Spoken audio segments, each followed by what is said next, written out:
Parfait, merci. Bonjour à tous et à toutes.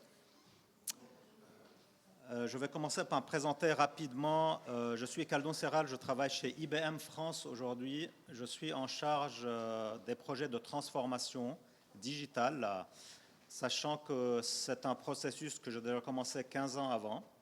J'ai un background très lié à la transformation, c'est-à-dire j'ai fait ma carrière dans les cabinets de conseil, PricewaterhouseCoopers, Deloitte Consulting, avec des passages dans des postes opérationnels. Le point commun de la transformation, c'est que les organisations se sont toujours transformées. Ils ont toujours cherché à se transformer. Il y a quelques années, on a transformé l'humain, on continue à la transformer. On a beaucoup transformé les organisations, la manière de travailler, de collaborer. On a beaucoup transformé aussi les processus. On a essayé de les simplifier pour gagner en agilité et pour réduire les coûts. Et aujourd'hui, on a une nouvelle phase de transformation qu'on appelle la transformation digitale. Quand on parle de transformation digitale aujourd'hui, il y a un aspect très important sur lequel il faut garder en tête. Et ça, c'est la vraie différence. C'est qu'aujourd'hui, on va parler de solutions et de technologies. Ça, c'est un point majeur. Un point majeur, pourquoi? Parce qu'aujourd'hui, sans technologie et sans solution, on va rester à la vitesse petit v. Et ça, c'est très nombre d'entreprises ne l'ont pas encore malheureusement intégré, c'est-à-dire qu'ils pensent toujours en transformant l'humain, en transformant les organisations, uniquement les processus, on va pouvoir gagner en agilité et en compétitivité, sauf que malheureusement, ce n'est pas le cas. D'où la nécessité aujourd'hui de parler technologie, de parler organisation, de parler génération aussi, d'accord ? Et c'est le point sur lequel je vais beaucoup insister, je vais passer pas mal de temps. L'organisation de la présentation va se faire en 3 étapes. Pour faire très simple, la première étape, ça va vous permettre de vous fixer les idées sur la transformation digitale. C'est des notions qu'on entend beaucoup parler. On met beaucoup de notions à la sauce digitale, on ne sait pas qu'est-ce qui est dedans, qu'est-ce qui n'est pas dedans, d'accord ? Moi, mon objectif aujourd'hui, c'est de vous faire fixer les idées. À chaque fois qu'on parle digital, qu'est-ce qu'on met derrière? Ça, c'est la première partie. La deuxième partie, c'est de faire un retour d'expérience très terrain sur les projets que j'ai pu mener, tous secteurs confondus. Aujourd'hui, chez IBM, je mène des projets de transfo dans le secteur financier, dans le secteur industriel, dans le secteur public. J'ai une vision assez large et j'appartiens à une entité qui aide les entreprises à mettre en place leurs projets de transformation. Et je finirai par une dernière étape qui consiste à vous donner un avant-goût sur ce qui nous attend. Soyez juste conscients que la transformation digitale, ce n'est qu'une étape. Ce que vous êtes en train de vivre, ce n'est qu'une étape. Ce qui arrive est beaucoup plus violent, j'ouvre une parenthèse pour dire violent, en termes de transformation. Ça génère beaucoup d'inquiétudes, il faut que vous soyez conscients, ça génère beaucoup de risques, mais en même temps, c'est beaucoup d'opportunités.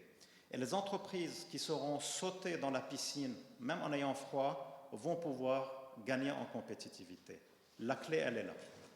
Pour commencer, j'introduirai peut-être avec un peu de légèreté le sujet, parce que le sujet est assez complexe, assez lourd.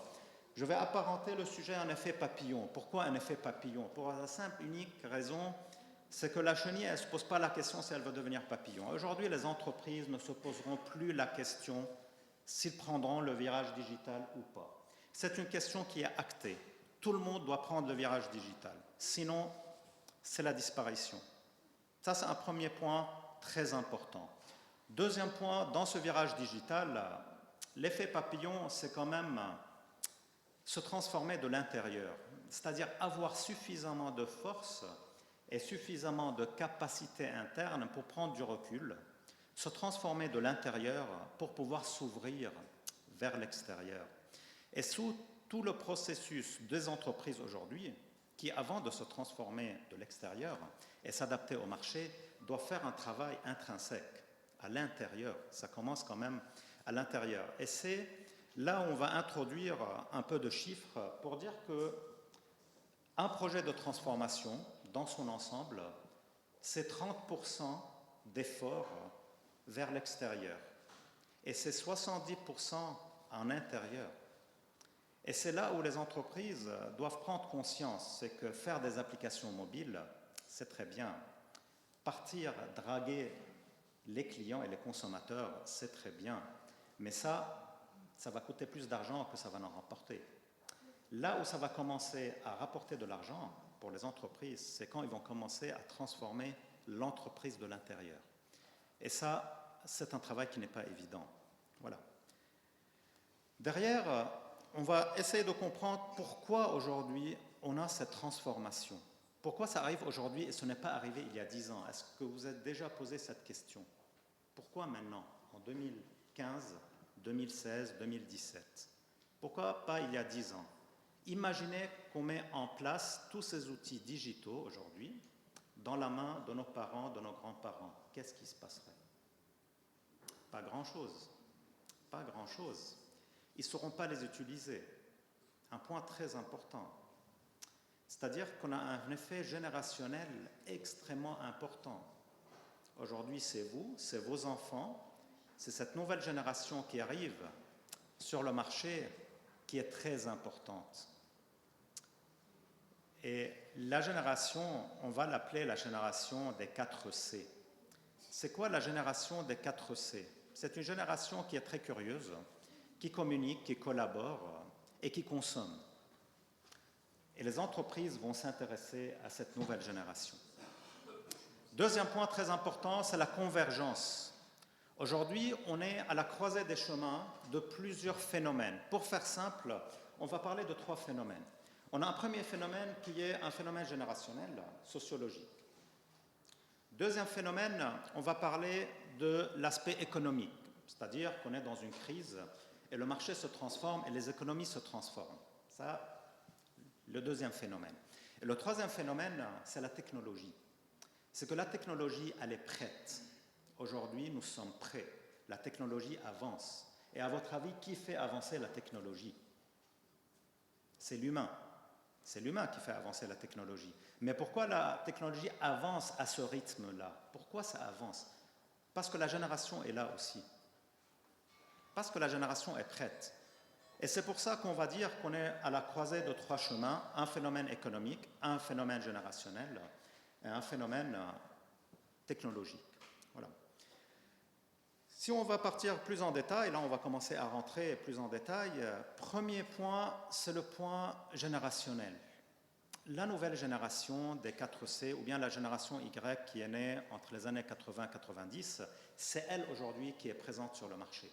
Est-ce que vous savez pourquoi on l'appelle la génération Y d'une manière très simple? C'est schématisé parce que c'est une génération qui a toujours les oreillettes dans les oreilles, et ça fait le V. En fait, pour vous dire que c'est une génération qui est extrêmement connectée, qui passe son temps sur le mobile, qui passe son temps à écouter de la musique, qui passe son temps à répondre aux SMS. Une génération très très occupée quand même, et qui manque de temps, très important. Et quand on dit on manque de temps, c'est-à-dire qu'il y a un aspect sociologique que j'aimerais bien aborder aussi. C'est que l'aspect sociologique, c'est la nature humaine. La nature humaine, par définition, elle est paresseuse en fait. On va l'avouer, on ne va pas rigoler, c'est qu'elle est paresseuse. Et cette génération qui arrive sur le marché, elle va accentuer ce phénomène. Pourquoi elle va accentuer ce phénomène? C'est-à-dire que moi, je fais partie de la génération du travail, j'ai 40 ans, j'ai le goût du travail, j'ai l'effet du travail, j'ai cette culture du travail, en fait, se lever tous les matins. Sauf que cette nouvelle génération, aujourd'hui, elle aime que les choses soient prémâchées pour elle. Elle aime la facilité, elle aime qu'on la sert très rapidement, elle veut tout avoir en presse-bouton. D'accord? Ça, c'est un phénomène très important. Et les entreprises l'ont compris.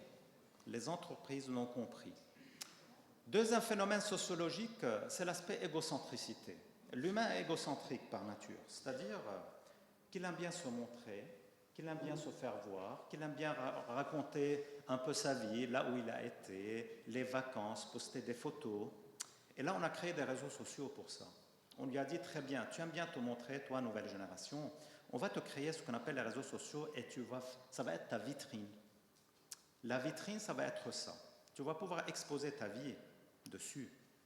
Et qu'est-ce qu'on va faire derrière? Une fois on va exposer la vie derrière, les entreprises vont collecter de la donnée. Très important, très important, c'est que les entreprises vont collecter de la donnée pour s'en servir. Une fois qu'on a introduit ce nouveau aspect générationnel et sociologique, on va se rendre compte que les économies telles qu'elles ont fonctionné jusqu'aujourd'hui ne peuvent plus fonctionner comme ça. Pourquoi? Très simplement parce qu'il y a la crise qui est arrivée. La crise en 2008, elle a ébranlé le système financier. Il y a des banques qui ont fait faillite. Et ça nous a laissé un peu réfléchir en disant, mais est-ce que je consomme de la même manière que je consomme hier? Est-ce que je suis responsable? Est-ce que je veux détruire de la valeur ou bien je veux créer de la valeur? Toutes ces questions-là nous ont amenés à repenser un peu le modèle économique sur le marché. Pour faire simple, on a 3 économies qui commencent à s'installer. On a une première économie qu'on appelle l'économie collaborative, c'est-à-dire c'est l'économie du partage, le social sharing, c'est-à-dire qu'on a envie de partager des ressources, on a envie de collaborer ensemble. Et l'exemple le plus frappant, c'est Airbnb, qui permet de louer une plateforme, qui permet de louer des chambres ou bien des maisons, des appartements à la nuitée. Alors, je vais vous donner un chiffre qui est assez révélateur. Airbnb loue tous les soirs, tous les jours, 1 200 000 nuitées.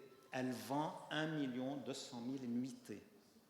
Au moment où la chaîne Hilton, la chaîne d'hôtel Hilton, à travers le monde, elle n'arrive même pas à louer plus que 350 000 chambres d'hôtel par nuit.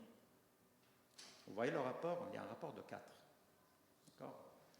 Le rapport de 4, c'est pour dire qu'il y a quand même une crise sociale qui pousse aujourd'hui cette nouvelle génération à consommer différemment. C'est-à-dire qu'on souhaite payer, mais pas payer beaucoup.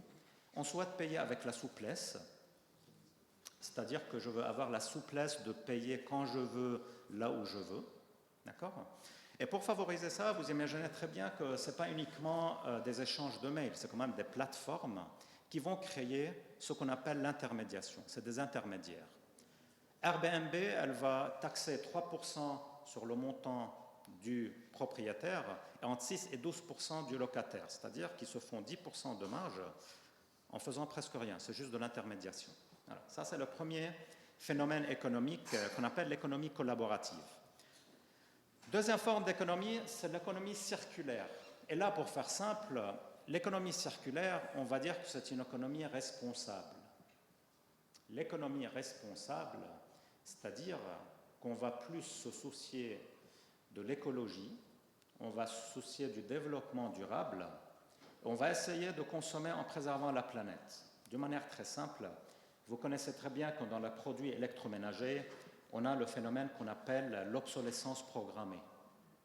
C'est-à-dire que quand vous achetez une machine à laver, le constructeur sait déjà qu'au bout de 6 ans, elle va tomber en panne et vous allez devoir la remplacer.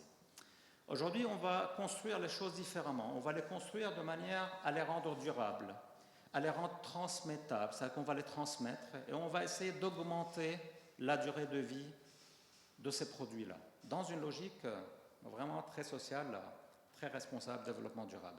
Et l'ancienne génération, ma génération, on n'était pas très sensible à ça. On avait plus envie de consommer et de renouveler. Aujourd'hui, la nouvelle génération, elle est beaucoup plus sensible à ça et c'est elle qui pousse dans ce sens-là. Voilà. Le dernier phénomène, c'est l'économie de la fonctionnalité. Et ça, c'est un phénomène extrêmement important. Je dirais que c'est ce qui prend le plus de poids aujourd'hui. L'économie de la fonctionnalité, c'est-à-dire qu'on va, d'une manière très simple, ne plus acheter un produit, on va acheter un service.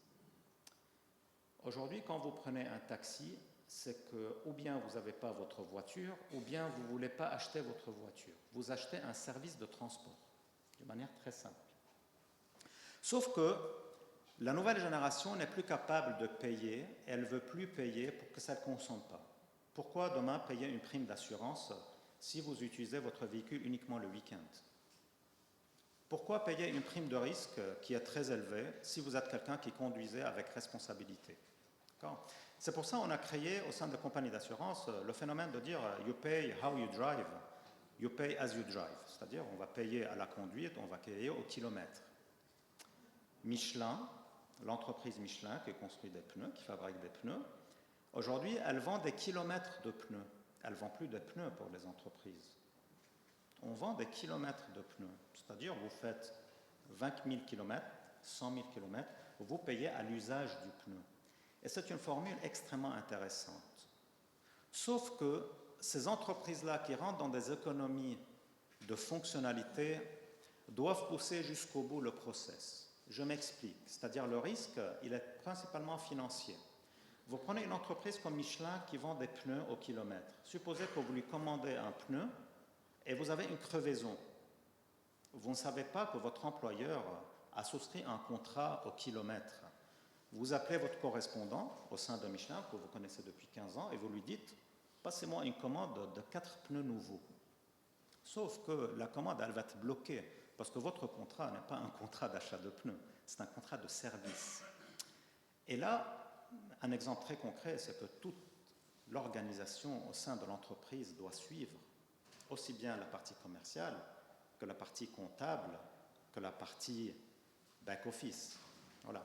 C'est pour dire que c'est une transformation qui arrive dans son ensemble. Quand on a introduit le phénomène économique, on arrive, et le phénomène générationnel, on va arriver au phénomène technologique. Un phénomène technologique qui a beaucoup de poids. Ce que je vous présente ici,